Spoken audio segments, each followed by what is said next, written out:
నిలబడుకోనుంది. ఎవరి ఇక్కడ నిలబడుకోండి, ఏమి మాట్లాడకుండా నిశ్శబ్దంగా ఉంది. ఎందుకు నన్ను మీరు ఇంత ఆశ్చర్యంగా చూస్తున్నారు? నువ్వు మనిషిలా మాట్లాడుతున్నావు కానీ స్తంభంలో ఉన్నావేంటి? మేము సొదొమ గొమొర్రా పట్టణంలో ఉండేవాళ్ళం. నా భర్త, నేను, నా పిల్లలు కలిసి ఆ పట్టణ ప్రజలు దేవునికి వ్యతిరేకంగా జీవించడం వల్ల దేవునికి కోపం వచ్చి ఆ పట్టణాన్ని నాశనం చేయాలని నిర్ణయించాడు. అప్పుడు అబ్రహాము అయిన దేవుని జ్ఞాపకం చేసుకొని నా కుటుంబాన్ని కాపాడుకోవడానికి దేవుడు వెనక్కి తిరిగి చూడడం వల్ల నేను ఇలా ముందు స్తంభంలో అయిపోయాను. అవును, నీ జీవితం అనేకులకు హెచ్చరిక వంటిది. దేవుని మాటలు వ్యతిరేకించడం తిరస్కరించడం వల్ల నేను ఇలా ఉక్కు స్తంభంలో అయిపోయాను నా జీవితం. నువ్వేంటి ఆ కుండను పట్టుకోనున్నావు? నేను ఇస్సాకు భార్య రిబ్కాను. ఈ కుండ నాకు ఒక గుర్తు. నేను యథాప్రకారంగా ఒకరోజు బావి దగ్గరికి నీళ్ళ కోసం వెళ్ళినప్పుడు అక్కడ ఒక ప్రయాణికుడు తన ఒంటెలతో కూర్చుని ఉన్నాడు. నేను అతని ఒంటెలకు నీళ్లు చెల్లిపోసాను. అతనితో మాట్లాడడం ద్వారా నాకు తెలిసిన విషయం ఏమిటంటే అతను మా బంధువైన అబ్రహాము యొక్క దాసుడని, అతను అబ్రహాము కుమారుడైన ఇస్సాకు కొరకు భార్యను వెతకడానికి వచ్చాడని తెలిసింది. తరువాత అతను మా ఇంటి వారితో మాట్లాడి ఇస్సాకుకు భార్యగా నన్ను అబ్రహాము ఇంటికి తీసుకుని వెళ్ళాడు. ఈ విధముగా దేవుని చిత్త ప్రకారంలో నా వివాహం జరిగింది. ఓహో, ఇది చాలా ఆశ్చర్యంగా ఉంది.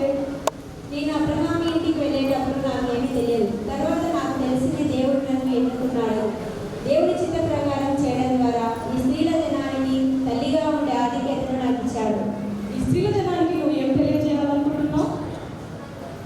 దేవుడు మన ఎడల అనేక తలంపులను కలిగి ఉంటాడు.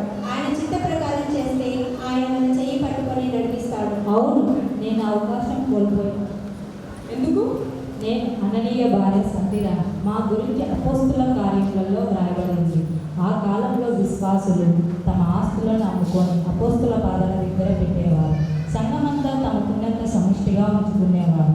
మేము కూడా మా పొలాన్ని అమ్ముకొని కొంత దాచిపెట్టుకొని కొంత మిగిలిన భాగాన్ని అపోస్తులకు ఇచ్చాము. మొత్తం ఇదే అని పరిశుద్ధాత్మ దగ్గర అబద్ధం పెట్టాను. ఆ కారణంగా దేవుని నాపై శిక్ష నా భర్త అనన్యపై పడింది. మోసపోకుడు దేవుడు ఎగిరిపోగలడు. మనిషి ఏం విత్తునో ఆ పంటనే కోయడు. నువ్వేంటి నాలా సంతోషంగా ఉన్నావు? నేను మోయాబులనైన కూతురు. నా అత్త నయోమి ద్వారా ఇశ్రాయేలు దేవుడు తెలుసుకున్నాను.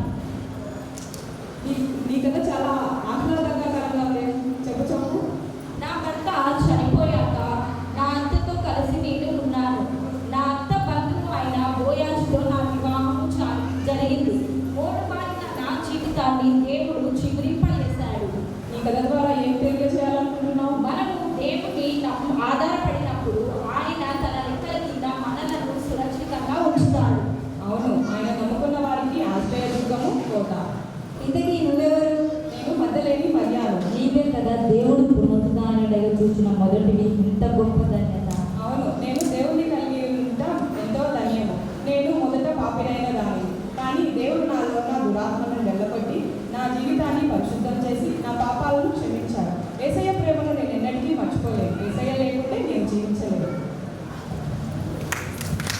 చూశారు కదా, దేవుని యందు భయభక్తి కలిగిన స్త్రీలను చూశాము. భయభక్తి కలిగి ఉన్న స్త్రీలు దేవుని చేత ఏ విధంగా ఆశీర్వదింపబడ్డారో అదే రీతిగా దేవుని వలన దేవుడు అంటే భయం లేక ఉన్న స్త్రీలు దేవుని నష్టాన్ని ఏ విధంగా చూశారో మనము చూసాము. కాబట్టి దేవుని యొక్క భయభక్తులు కలిగి ఉంటే తగిన సమయంలో దేవుడు